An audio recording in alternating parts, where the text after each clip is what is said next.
우리 주보 뒤에 있는 우리 비전 찬양 우리 함께 찬양합시다.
주일 예배에 오신 여러분들을 진심으로 환영합니다.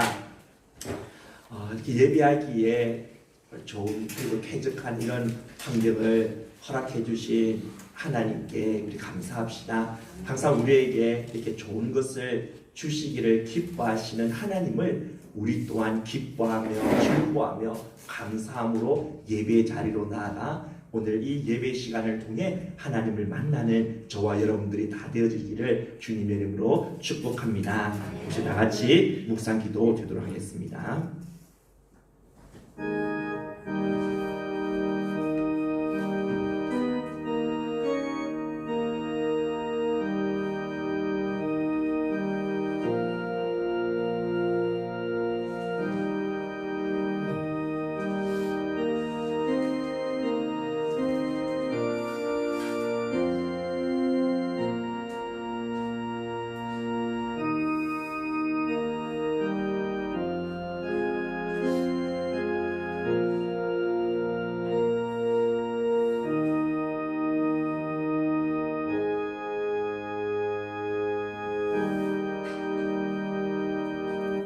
내가 여호와를 항상 내 앞에 모심이여 그가 나의 오른쪽에 계심으로 내가 흔들리지 아니하리로다.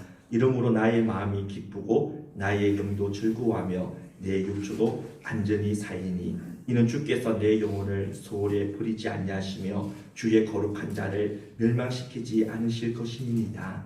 주께서 생명의 길을 내게 보이시리니 주의 앞에는 충만한 기쁨이 있고 주의 오른쪽에는 영원한 즐거움이 있나이다. 아멘. 우리 다 같이 일어나셔서 찬송 10장 찬송하겠습니다.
같이 교독문 68문 교독하겠습니다. 68문입니다.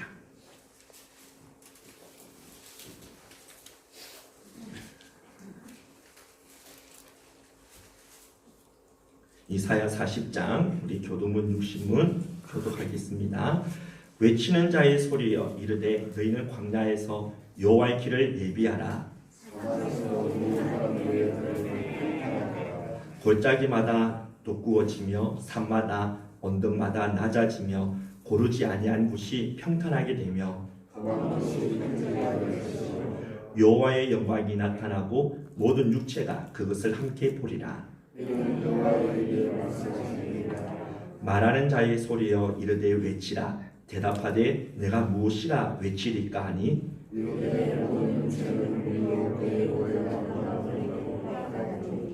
풀은 마르고 꽃이 시들면 여호와의 기운이 그 위에 붐이라. 이 백성은 실로 풀이로다. 풀은 마르고 꽃은 시드나 우리 하나님의 말씀은 영원히 서리라 하라. 아멘. 우리 다 같이 사도신경으로 우리의 신앙을 고백하겠습니다. 전능하사 천지를 만드신 하나님 아버지를 내가 믿사오며 그 외아들 우리 주 예수 그리스도를 믿사오니 이는 성령으로 잉태하사 동정녀 마리아에게 나시고 본디오 빌라도에게 고난을 받으사 십자가에 못 박혀 죽으시고 장사한 지 사흘 만에 죽은 자 가운데서 다시 살아나시며 하늘에 오르사 전능하신 하나님 우편에 앉아 계시다가 저리로서 산자와 죽은 자를 심판하러 오시리라. 성령을 믿사오며 거룩한 공예와 성도가 서로 교통하는 것과 죄를 사하여 주시는 것과 몸이 다시 사는 것과 영원히 사는 것을 믿사옵나이다. 아멘. 자리에 앉아주시기 바랍니다. 우리 찬송가 265장 찬송하겠습니다.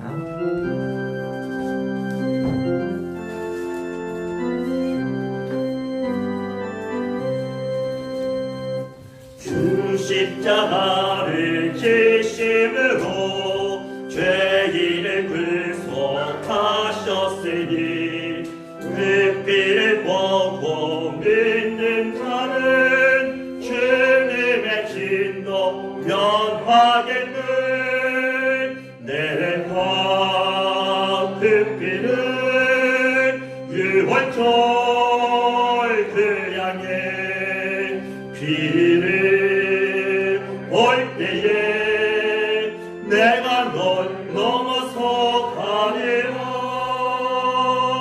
흉악한 죄인 결승하고 예수님 능히 구원하네. 온몸을 피해 담글 때에 주님의 진노 면하겠네. 내가 그 피를 유월절 그 양의 피를 볼 때에 내가 널 넘어서 가리라. 심판할 때에 모든 백성 행한 일대로 벌을 받네. 주님의 피로 죄 씻으면 주님의 진노 면하겠네. 내가 그 피를 유월절 그 양의 피를 볼 때에 내가 널 넘어서 가리라. 그지의 사랑 크시는 해 오혈의 능력을 지하세. 심판의 불이 내릴 때에 주님의 진노 면하겠네. 내가 그 피를 유월절 그 양의 피를 볼 때에 내가 널 넘어서 가리라. 예를 위해서 우리 백천봉 우리 장로님 기도하시겠습니다.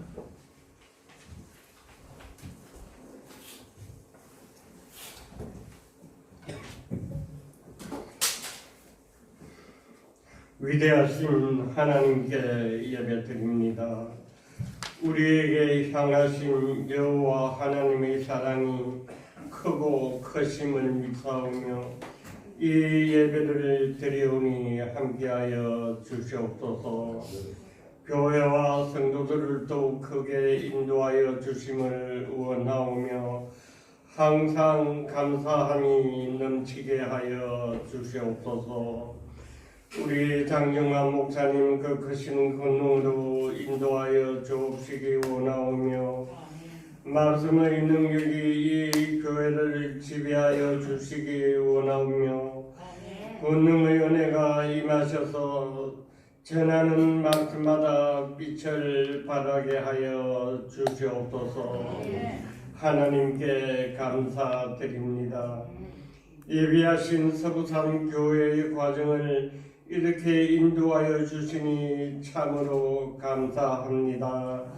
교회당의 재건축을 이렇게 아름답게 완성시켜 주셔서 감사드리오며 솔로몬 왕이 성전을 완성시킨 일보다 더 기쁘고 감사한 마음을 우리 모든 서부산 성도들이 올려오니 하나님 아버지 영광 받으시옵소서.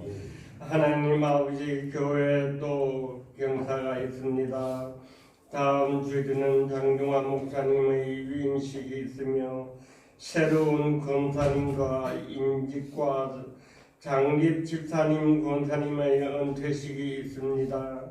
모두들 교회와 하나님 영광을 위하여 지금까지 헌신하였고 또 새로운 시대에 더 큰 헌신과 영광을 올릴 종들이오니 하나님 이 행사를 축복하여 주시옵소서. 노회와 대신동 교회에게도 하나님 사랑이 크게 임하시길 원하오며 지난 시절 취임 후 시작까지 지금까지 이 교회를 헌신하며 인도하셨던 양승기 목사님에게도 칭찬과 위로하심이 있길 원합니다. 하나님께 간구합니다. 가정마다 집집마다 사연이 있으며 저마다 이 간절한 소원을 안고 기도하고 있사오니 이루게 하여 주시옵소서. 교회에 연로하시고 못 견딜 정도로 아프신 분들이 많사오니 도와주시옵소서. 어린 자녀도 수술을 끝내고 회복 중에 있사오니 거뜬하게 하여 주옵시고 행여 후유증 없게 하여 주시옵소서. 하나님 크신 도움으로 아프고 힘든 우리 모든 성도들의 건강이 강남에서 돌아오는 제비들처럼 날렵하게 하여 주시옵소서. 감사드리며 그리스도 예수님 이름으로 기도합니다. 아멘.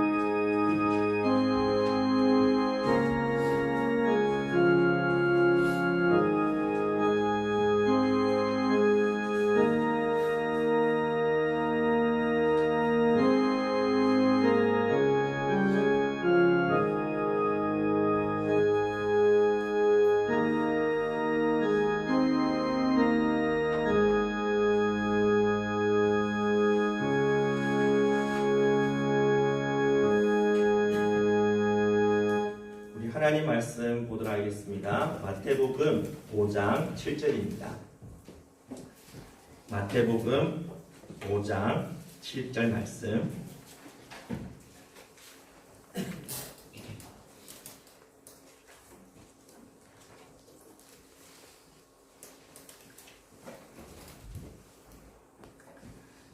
제가 공독하도록 하겠습니다.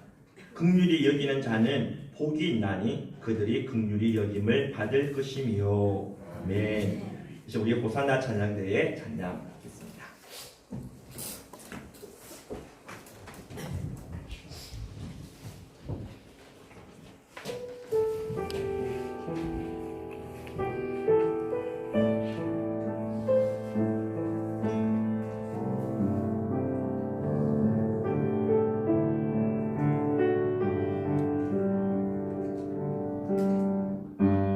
십자가 그 사랑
사람이라면 너나 할 것 없이 복을 받고 싶어 합니다. 복을 받을 수만 있다면, 그래서 이 땅에서 행복하게 살아갈 수만 있다면 그 어떠한 대가도 치를 그러한 마음이 우리 모두에게 있는 것이 사실입니다. 근데 예수님이 언급하셨던 이 8가지 복, 곧 8복 중에서 하나의 이 복은 우리가 그 어떠한 희생이나 대가를 치르지 않아도 손쉽게 받을 수 있는 것처럼 보입니다. 그 복은 바로 긍휼히 여기는 자가 받는 복이죠. 이 복은 참으로 받기 쉬워 보입니다. 왜냐하면 불쌍한 사람에 대해서 긍휼히 여기는 것은 전혀 어려운 일이 아니기 때문이죠. 긍휼한 마음을 가지기 위해서 굳이 애를 쓰거나 노력할 필요가 없어 보입니다. 누구나 할 것 없이 우리 모든 사람들에게는 바로 이 보편적으로 긍휼히 여기는 그런 마음을 다 갖고 있는 것 아닙니까? 긍휼이라는 이 한자를 보면 이 휼이라는 이 단어는 마음 심자와 피혈자로 이루어져 있음을 볼 수가 있습니다. 마음, 곧 이 심장에서 피가 흐른다면 남을 불쌍히 여길 수 있음을 보여주고 있는 것이죠. 심장에 피가 흐르는, 곧 살아있는 사람이라면 누구나 할 것 없이 긍휼한 마음을 가지는 것은 인지상정이라는 것입니다. 외부에서 주어지는 어떤 특별한 도움이나 또는 본인의 그러한 노력이 바로 필요 없다라는 것이죠. 남을 불쌍히 여기는 긍휼은 우리 인간 본연의 자연스러운 마음이라는 것입니다. 대부분의 사람들은 다 이렇게 생각하고 있는 것이죠. 그런데 과연 그럴까요? 이 말씀이 주어졌던 예수님 당시 유대인들은 잘못된 선민의식과 민족 우월의식에 사로잡혀서 자신과 같은 유대인이 아닌 다른 이방인들을 무시하고 없이 여겼었습니다. 이방인이 어려움에 처해 있어도 그들을 불쌍히 여기면서 도와주는 것에 대해서는 상상도 할 수가 없었습니다. 왜냐하면 자신들처럼 이렇게 할례를 받은 사람이라면 정한 사람이지만 자신들처럼 할례 받지 못한 사람이라면 그 사람들은 부정한 사람으로 그들 여겼기 때문이죠. 할례도 받지 못한 부정한 이 이방인들, 그들 곁에 가서 그들과 접촉하게 되면 자신도 부정하게 된다라고 생각했기 때문에 유대인들은 이방인들이 어려움에 곤경에 처해져 있어도 그들 가까이 가서 그들에게 도움의 손길을 내밀어 주려고 하지를 않았던 것입니다.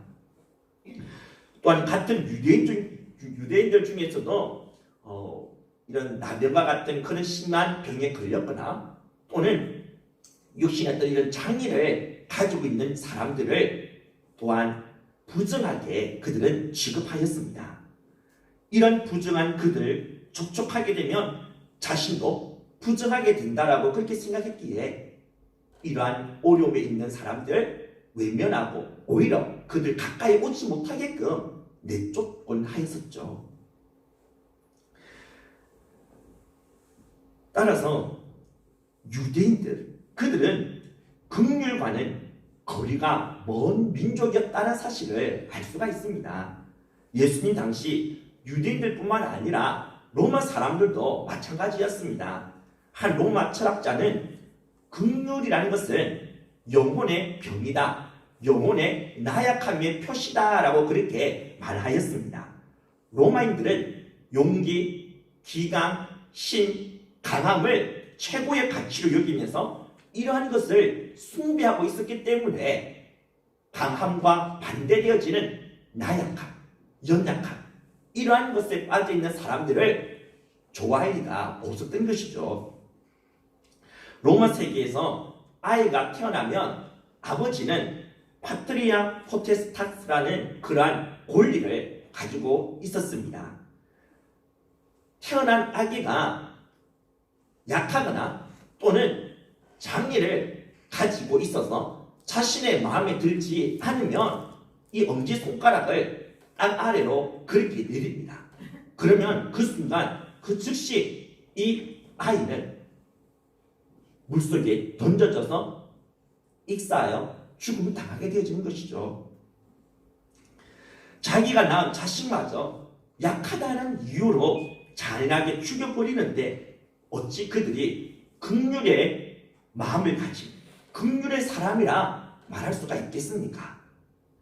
오늘날 우리 사회도 마찬가지입니다. 고대 로마 사회처럼 오늘 우리 이 시대의 사회도 힘을 숭배합니다. 강함을 추구합니다. 니체는 철인 사상을 주장하지 않았습니까? 우리 인간을 강한 힘을 가진 철인으로 삼으려고 하는데 신의 이 존재가 걸림돌이 되었던 것이죠.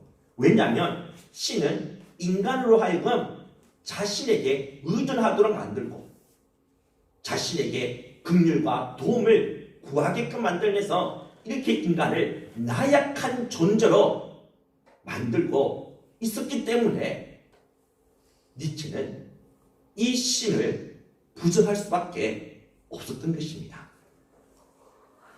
그래서 그는 우리 인간을 강한 철인으로 삼기 위해서라도 어쩔 수 없이 이 신의 존재를 부정해야 했기에 그는 이런 말을 우리에게 남기지 않았습니까? 신은 죽었다.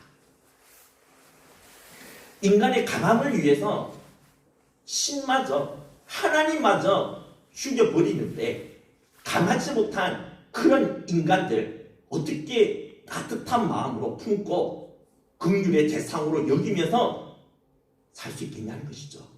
이러한 니체의 사상을 물려받은 그러한 사람들, 그들이 이런 양육강식의 원리를 쫓아서 약한 자들을 어떻게든 짓밟아서라도 자신의 욕망을 추구하고 더 많은 것을 가지기 위해서 계속해서 약하고 힘없는 사람들을 그렇게 짓밟고 있는 모습을 볼 수 있지 않습니까?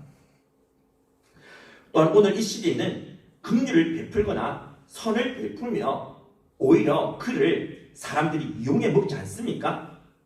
누군가를 긍휼히 여기라. 그리하면 그가 내 목을 짓밟을 것이다 라는 이 말, 이제 그저 웃고 넘어갈 수 없는 말이 되지 않았습니까? 여러분들도 많이 경험하셨을 것입니다.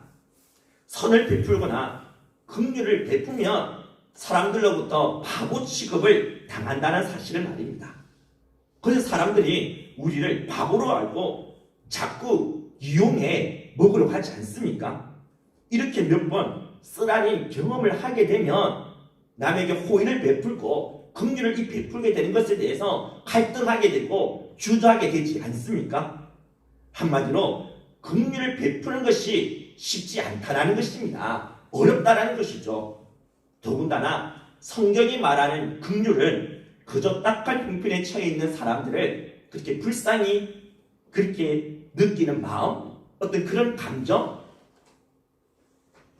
그것으로 그치는 것이 아닙니다. 이것은 그냥 동정이죠. 안 된 사람들을 볼 때 참 안 됐다, 참 불쌍하다 이렇게 느끼고 참 이렇게 긍휼했던 불쌍히 여기지는 있던 감정들은 그냥 우리 연민이라고 말하지 않습니까? 연민과 긍휼은 다릅니다. 지금 예수님께서 긍휼히 여기는 자는 복이 있다라고 말씀하실 때 이 긍휼은 헬라어로 엘레오스입니다. 이 엘레오스라는 이 단어가 가진 원래적인 의미는 베풀다라는 뜻을 갖고 있죠. 곧 비참한 상태에 빠진 사람을 불쌍히 여길 뿐만 아니라 그에게 도움의 손길을 베푸는 그런 행위적인 의미를 담고 있다는 것입니다. 따라서 예수님이 말씀하시는 긍휼은 불쌍한 어떤 연민을 느낄 뿐만 아니라 실제로 그 감정대로 도움의 손길을 내밀어 주는 것입니다. 먹을 것이 없는 사람, 참 안 됐다라고 그렇게 말만 하고 끝나는 것이 아니라 먹을 것을 주는 것입니다. 외로운 사람을 보면 실제로 그에게 다가가서 그의 친구가 되어 주는 것입니다. 고통을 당하고 있는 사람을 보면 그 고통의 자리로 함께 내려가서 그 고통을 함께 나누며 그 고통의 짐을 함께 짊어 져주는 것입니다. 긍휼을 영어로 compassion이라고 하지 않습니까? 이 compassion의 단어는 com과 passion으로 이루어진 말이죠. com은 together, 함께라는 뜻이고 passion은 순환, 고난이라는 뜻을 갖고 있죠. 따라서 긍휼, compassion의 말은 come, 함께, passion, 고난을 짊어진다라는 뜻입니다. 고통을 당하고 있는 사람과 함께 그 고통을 나누며 그 고통의 짐을 같이 짊어지는 것이 바로 컴패션, 긍휼이라는 것이죠. 그저 불쌍하다, 안 됐다 이런 느낌이 아니라, 그런 감정이 아니라 그 무거운 짐을, 아픔의 짐을 함께 짊어지는 것, 이것이 바로 성경이 말하는 긍휼이라는 것입니다. 이러한 긍휼을 베푸는 것은 결코 쉬운 일이 아닙니다. 이기적이고 철저하게 자기 중심적인 성향을 가진 우리 인간이 이렇게 다른 사람의 고통 속으로 들어가서 그 고통을 함께 나누며 희생을 한다는 것은 타락한 인간의 본성을 거스르는 행위인 것이죠. 자신의 본성을 거스려서 역류하는 거, 이거 어렵습니다. 흘러가는 물줄기를 그냥 흘러가는 것은, 따라가는 것은 쉽죠. 그런 흘러가는 그 물줄기를 거슬러서 역류하는 거 어렵고 힘들지 않습니까? 고통스럽습니다. 마찬가지죠.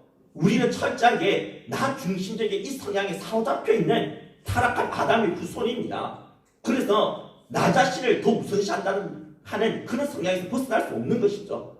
그런데 이런 우리들의 성향, 우리들의 이런 본성을 거슬러서 나를 희생하고 다른 사람을 위한다, 다른 사람에게 사랑을 베풀고 긍휼을 베풀기 위해서 나 자신을 희생하고 손해를 본다, 이것은 결코 자연스러운 일이 아니라는 것입니다.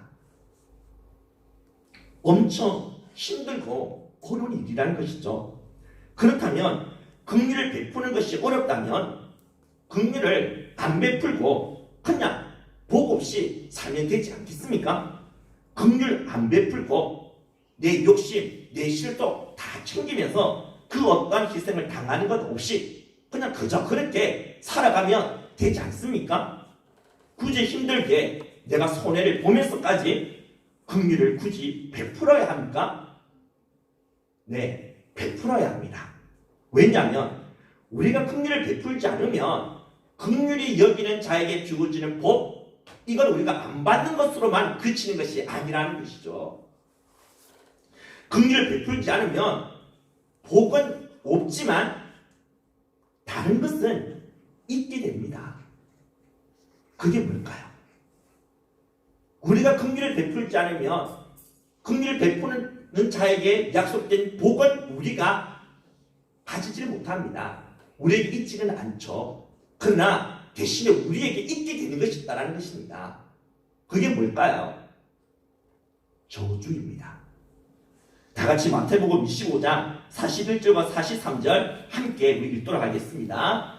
앞에 나오는데요. 같이 읽겠습니다. 저주를 받은 자들아, 나를 떠나 마귀와 그 사자들을 위하여 예비된 영원한 불에 들어가라. 내가 줄일 때에 너희가 먹을 것을 주지 아니하였고, 목마를 때에 마시게 하지 아니하였고, 나그네 되었을 때에 영접하지 아니하였고, 헐벗었을 때에 옷 입히지 아니하였고, 병들었을 때와 옥에 갇혔을 때에 돌보지 아니하였느니라. 천국 문 앞에서 버림을 받게 된 이들이 주님께 따집니다. 우리가 언제 당신이 굶주렸을 때 먹을 것을 주지 않았고, 당신이 목말랐을 때 마실 것을 주지 아니했습니까? 이런 식으로 따지자 주님께서 뭐라고 대답하십니까? 다 같이 우리 45절 읽도록 합시다. 앞에 나옵니다. 읽읍시다. 시작. 지극히 작은 자 하나에게 하지 아니한 것이 곧 내게 하지 아니한 것입니다. 예수님은 지극히 작은 자 하나와 예수님 자신을 동일시하고 있습니다. 그런데 그들이 지극히 작은 자, 곧 긍휼이 정말 필요한 자들에게 긍휼을 베풀지 않았다는 것이죠. 이것에 대해 예수님은 마치 그들이 예수님 자신을 무정하게 대한 것으로 여겨서 그들을 영벌에 처하게끔 만든다는 것입니다. 경고하시죠. 긍휼을 행하지 않냐는 자에게는 긍휼 없는 심판이 있으리라. 우리는 남에게 긍휼을 베풀지 아니하고 나 자신만을 생각하며 나 중심적으로 살아가는 것이 얼마나 위험천만하고 어리석은 짓인지를 알아야 합니다. 우리는 이런 저주가 아닌 복이 있는 자가 되기 위해서라도 긍휼히 여기는 자, 긍휼을 베푸는 자가 될 수 있어야 한다는 것이죠. 그렇다면 우리는 어떻게 해야 나 중심적인 성향과 본성을 완전히 거스르면서까지 진정 긍휼을 베푸는 자가 될 수 있을까요? 이 질문에 대한 답은 우리가 읽은 본문이 위치해 있는 팔복의 전체 구조를 보면 알 수가 있습니다. 예수님이 산 위에 오르셔서 자신을 따르는 무리를 향해서 8가지 복에 대해 말씀하시게 되었는데요. 이 8가지의 복은 그때 예수님이 머릿속에 떠오르는 대로 그냥 즉흥적으로 그렇게 말씀하신 것이 아닙니다. 예수님은 하나님이시고 지혜를 가지신 분이십니다. 그래서 이 팔복도 예수님의 그 탁월한 지혜와 지성을 사용하셔서 조직적이고 체계적으로 구성해서 우리에게 알려주셨다는 것이죠.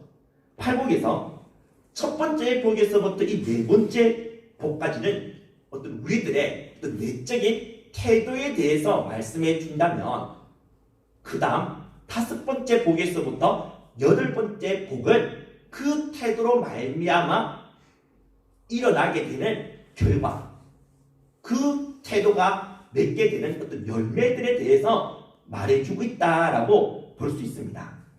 한번 먼저 볼까요? 앞에 도표를 봅시다. 첫 번째 복부터 보면 첫 번째 복은 심령이 가난한 자에게 주어지는 복에 대해서 말씀하고 있죠. 두 번째 복은 애통하는 자, 세 번째 복은 온유한 자, 네 번째는 의에 줄이고 목마른 자죠. 여러분, 첫 번째부터 이 4번째 복까지는 우리들의 어떤 내적인 태도에 대해서 말해주고 있습니다. 더 쉽게 말하면 하나의 원인으로 생각하면 됩니다. 앞부분 왼쪽에 있는 첫 번째 복부터 4번째 복은 하나의 원인이라면 그 다음 5번째부터 8번째 복은 그 결과라고 보면 되죠. 과연 그런지 한번 볼까요? 먼저 뒤에서부터 봅시다. 4번째 복 보면 의에 줄이고 목마른 자. 의에 줄이고 목마른 자는 어떠한 열매를 맺게 되느냐? 의를 위하여 박해를 받는 그러한 사람이 될 수 있다는 것입니다. 보십시오. 의에 줄이고 목마른 자는 얼마든지 의를 위해서 기꺼이 자신을 희생할 준비가 되어 있습니다. 따라서 의에 줄이고 목마른 자는 의를 위해서 박해를 받는 자리로 기꺼이 나아갈 수가 있는 것이죠. 그 다음 세 번째 복은 온유한 자죠. 온유한 자는 다른 사람과 싸우거나 분쟁을 일으키지 않습니다. 온유함으로 인해서 다른 사람과 이런 화목한 관계, 화평한 관계를 이루게 되죠. 따라서 온유하게 되면 어떠한 연대가 맺혀지느냐 하면 7번째로 화평하게 하는 자가 될 수 있다는 것이죠. 그 다음 애통하는 자와 같이 병행을 이루고 있는 게 6번째 복이 마음이 청결한 자죠. 어떤 연관성이 있을까요? 애통하는 자가 마음이 청결한 자가 될 수 있습니까? 네, 될 수 있습니다. 여기서 애통한다는 말은 무엇에 대해서 애통해야 하느냐면 자신의 죄에 대해서 애통해야 하는 것을 말합니다. 자신의 그 죄에 대해서 가슴을 찢으며 아파하며 애통해하는 사람은 죄를 대적하게 됩니다. 죄를 혐오스럽게 여깁니다. 그렇기 때문에 죄를 멀리하게 됨으로 말미암아 그는 청결한 사람이 될 수 있게 되는 것이죠. 그 다음 심령이 가난한 자가 되면 결과적으로 긍휼히 여기는 자가 될 수 있다는 것입니다. 첫 번째 복과 다섯 번째 복이 서로 병행 관계를 이루고 있죠. 심령이 가난하다. 여기서 이 가난한이라는 이 단어는 헬라어로 프토코스입니다. 프토코스라는 이 단어의 의미는 웅크리고 쪼그려 앉아있는 그런 뜻을 갖고 있죠. 따라서 마치 거지처럼 웅크리고 쪼그려 앉아 오직 하나님의 은혜와 긍휼하심만을 바라보며 간구하는 자가 바로 심령이 가난한 자인 것입니다. 이러한 자에게는 하나님의 은혜와 긍휼이 주어지게 되겠죠. 하나님 앞에 납작 엎드려서 거지처럼 오직 하나님의 은혜만을 구하고 하나님의 긍휼하심만을 구하며 나아가는 자에게 하나님께서 어찌 은혜와 긍휼을 베풀어 주시지 아니하겠습니까? 이렇게 하나님의 긍휼하심을 구하는 사람이 하나님부터 어마어마한 은혜와 긍휼을 잊게 되어집니다. 그러면 자신이 받은 그 긍휼함을 가지고 다른 사람들을 기꺼이 긍휼히 여기는 그런 자리로 나아갈 수가 있게 되는 것이죠. 이와 같이 왼편에 있는 것은 온행이라면 오른쪽 편에 있는 것은 결과라 볼 수 있습니다. 따라서 긍휼히 여기는 이 결과를 얻기 위해서는 먼저 우리가 심령이 가난해질 수 있어야 한다는 것이죠.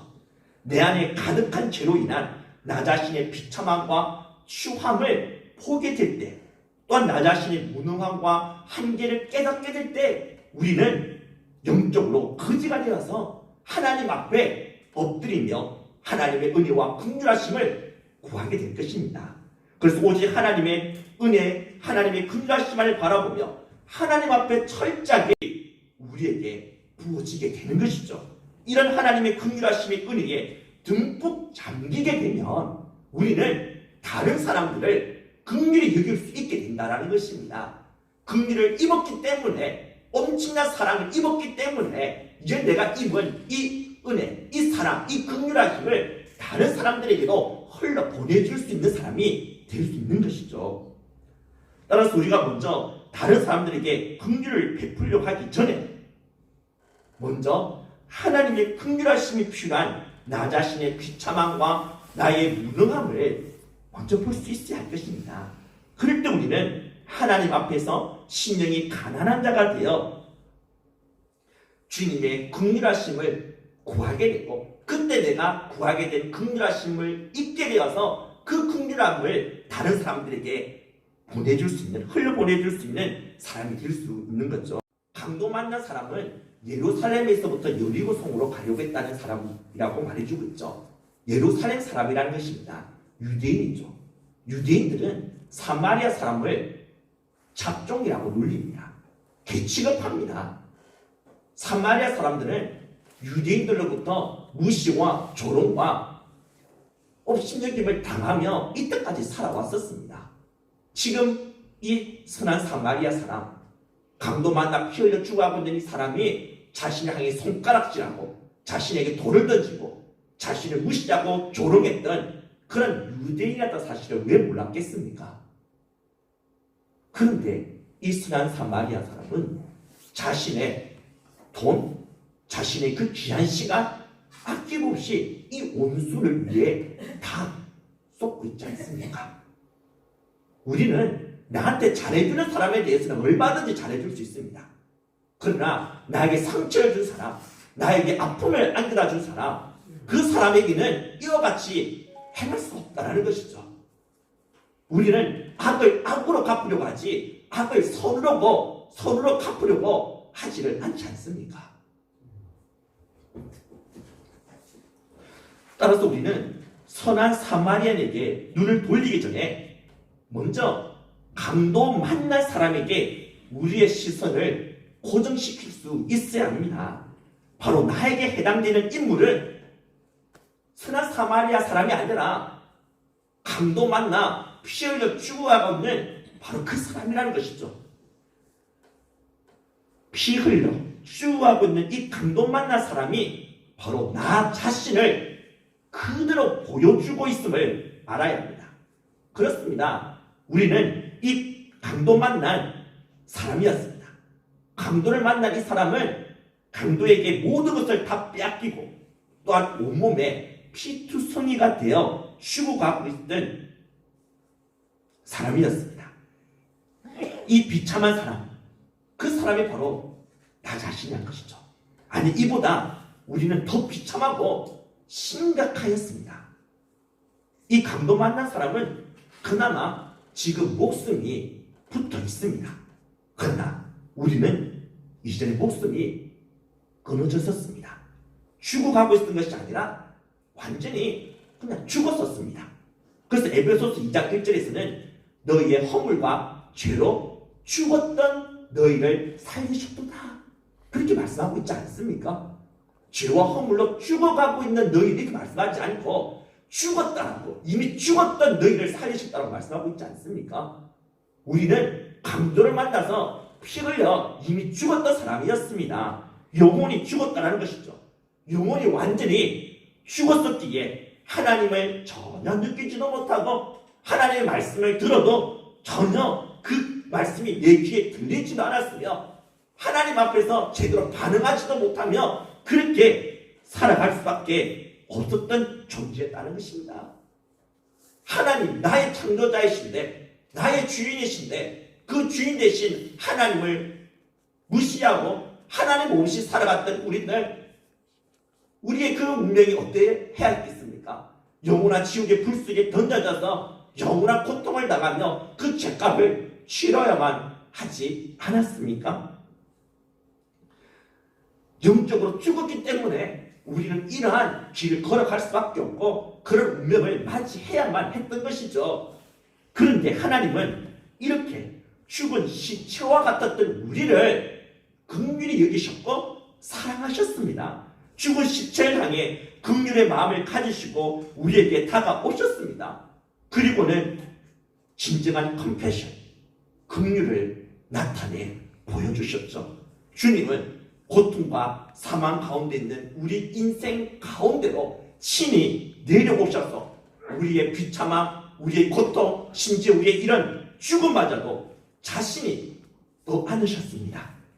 우리를 살리시기 위해 자신의 생명을 십자가 위에서 내어 놓으셨습니다. 주님께서 내어 놓으셨던, 우리에게 바치셨던 그 생명을 이제 내가 얻었기에 이렇게 우리가 지금 살게 된 것 아닙니까?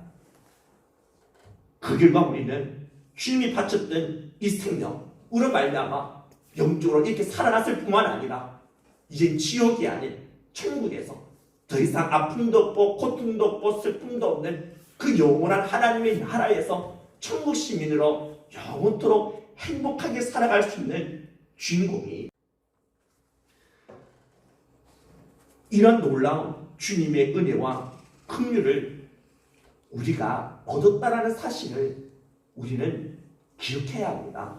내가 바로 강도 만난 사람이었다는 사실, 이러한 나를 주님께서 긍휼히 여기시고 불쌍히 여기시고 나에게 사랑을 베풀어 주셨기 때문에 지금 내가 이렇게 살게 되어졌고, 영적으로 죽었던 내가 이제 영적으로 살아나서 하나님이 느껴지고 눈에 보이지 않는 하나님이 믿어지고 하나님을 사랑하게 되어지고 하나님을 섬기고 이렇게 예배하는 차례까지 나와서 하나님을 아버지라 부를 수 있게 된 건 아닙니까? 하나님의 은혜가 있었기에, 그 긍휼하심이 있었기에 지금 우리의 모습이 이와 같이 되어진 것이죠. 그렇다면 이제 우리도 다른 사람들 똑같이 강도 만나 피 흘려 죽어가고 있는 제2, 제3의 강도 만난 사람들을 긍휼히 여기고 불쌍히 여겨줄 수 있어야 하지 않겠습니까? 우리는 한 번 정도는 긍휼을 베풀어 줍니다. 나한테 잘못한 사람, 나한테 좀 상처를 준 사람이랄지라도 한 번 정도는 호의를 베풀어 주고 긍휼을 베풀어 줄 수 있습니다. 그런데 두 번, 세 번, 네 번 그 이상으로는 긍휼을 베풀어 주려고 하지 아니하죠. 그런데 우리는 기억해야 합니다. 우리는 단 한 번만 강도 만나 피 흘려 죽었던 사람이 아니라는 사실. 우리는 매일 강도를 만나 피 흘려 죽어가고 있는 사람이라는 사실을 알아야 합니다. 어제도 우리는 강도를 만났습니다. 사탄, 죄의 세력들, 그들이 휘두르는 그런 유혹의 칼, 죄의 칼에 우리는 몸이 베어서 피를 흘리고 쓰러지지 않았습니까? 어제만 그랬었습니까? 아래는 아니었습니까? 그전에는 아니었습니까? 예수님을 믿고 영접하고 난 뒤에 우리가 죄의 세력들 앞에, 죄의 유혹 앞에 넘어지지 아니한 날이 언제 있었습니까? 우리는 계속해서 강도와 같은 이 어둠의 세력들이 휘두르는 칼에 쓰러집니다. 피토성이가 되어집니다. 그런데 주님께서 이런 우리들을 외면하셨습니까? 내가 한번 너의 죄를 용서해 줬는데 또다시 네가 죄를 지었네? 이제 지옥에 가버려. 그렇게 주님께서 말씀하십니까? 그런 식으로 우리를 그냥 버리십니까? 아니지 않습니까? 우리가 계속해서 죄의 칼에 쓰러져서 넘어져서 피 흘려 그렇게 우리가 엎드려져 있을 때 우리가 주님을 바라보며 주님께 용서를 구하며 주님 앞에 도움을 구하며 주님께서 우리에게 또다시 찾아오시지 아니하셨습니까? 당신이 흘리신 그 피로 우리를 감싸주시고 우리를 씻어주시고 우리를 싸매어주시지 아니하셨습니까? 예수님 딱 한 번만 하셨습니까? 아니죠. 수십 번, 수백 번, 수만 번 셀 수 없이 계속해서 주님께서는 우리에게 긍휼을 베풀어 주시지 아니하셨습니까? 나는 이렇게 수없이 많이 은혜를 입고 수없이 많이 긍휼을 입음에도 불구하고 나는 다른 사람에게 딱 한 번만 긍휼을 베풀어주고 딱 한 번만 호의를 베풀어주고 끝난다. 이거는 아니죠. 이렇게 살면 안 되지 않겠습니까? 우리는 때때로 내 힘으로 감당할 수 없는 고난이라는 강도도 만나죠. 암과 같은 무서운 질병이라는 강도, 사업 실패라는 강도, 경제적인 어려움의 강도, 자녀 문제라는 그 강도 앞에서 우리는 상처를 입고 넘어집니다. 쓰러집니다. 내 힘으로 어떻게 할 수 없어서 정말 앞이 캄캄하고 절망적인 상황에 우리가 놓여져 있을 때 주님께서 이런 우리들 그냥 지켜만 보고 어떻게 하나 반감을 하시지 않지 않습니까? 이런 우리들에게 친히 찾아오시지 않냐십니까? 강도 만나 피 흘려 쓰러져 있는 나에게 주님께서 매일 그렇게 우리에게 찾아오셔서 우리를 안아주시고 우리를 품어주시고 우리를 일으켜주시지 않냐셨습니까? 그래서 오늘 우리가 이 자리에 있게 된 건 아닙니까? 그렇다면 이제 우리도 정말 어려움을 당하고 있는 사람, 정말 아파 힘들어하고 있는 사람, 이런 감동 만난 사람들을 우리가 외면할 것이 아니라 그들의 상처를 싸매어주고 그들의 무거운 고통의 그 짐을 대신 짊어져주고 함께 아파하며 함께 그들을 우리가 품어줄 수 있어야 되지 않겠습니까? 그럴 때 우리가 진정 긍휼히 여기는 자에게 주어지는 그 복을 누릴 수 있는 주인공이 되어진다는 것이죠. 내 인간의 힘으로 나 자신의 의지와 나의 결단으로 되어지는 건 절대로 아닙니다. 절대 우리 다른 사람을 긍휼히 여길 수가 없습니다. 내가 심정이 가난해져야지만 우리는 다른 사람들을 긍휼히 여길 수 있다는 사실. 내가 정말 가난한 심령이 되어져서 주님 앞에 엎드리고 주님만의 긍휼하심을 구하며 나아갈 때 주님이 나를 만나주시고 나를 안아주시고 나에게 사랑의 긍휼의 손길을 내밀어 주시는 것을 경험한 사람만이 진정 다른 사람들을 긍휼히 여길 수 있다는 사실. 이 사실을 우리가 잊지 맙시다. 이제 주님께서는 우리를 정말 긍휼히 여기는 그런 사람이 되어서 주님이 약속하신 언약의 복을 누리는 주인공으로 우리를 삼으시고자 우리에게 아픔을 주십니다.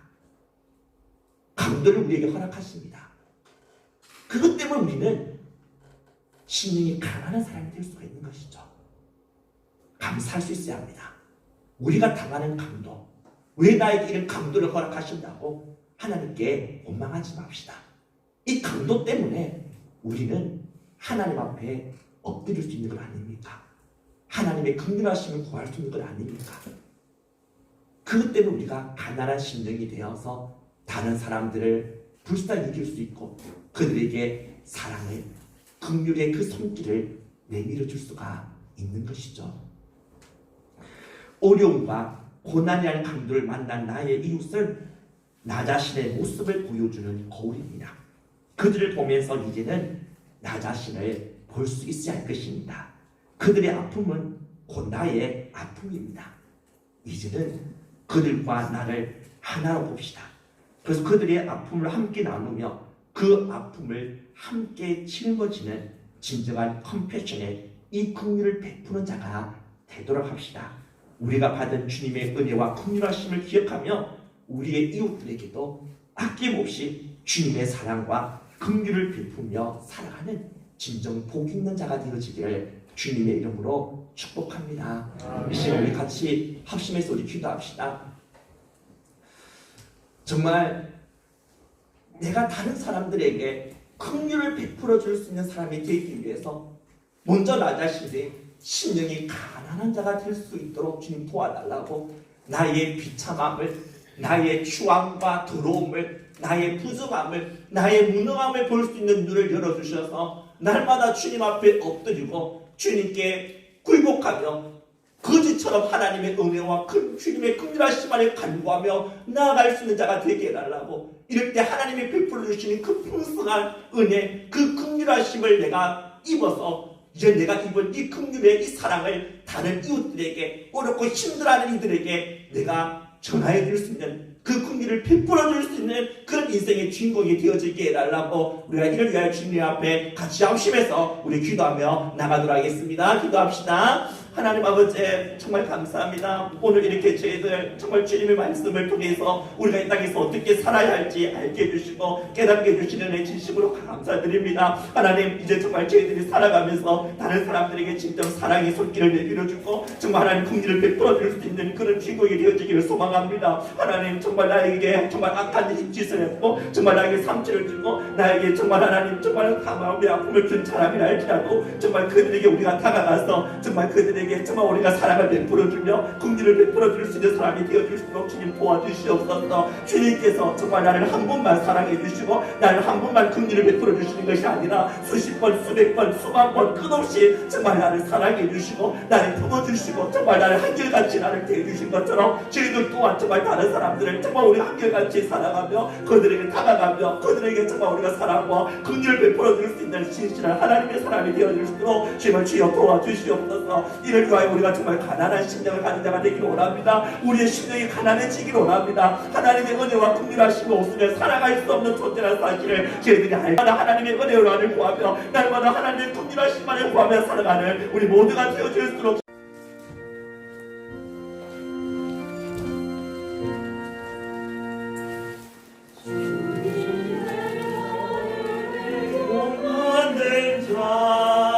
그 맘에 평강이 찾아오면 험악한 세상을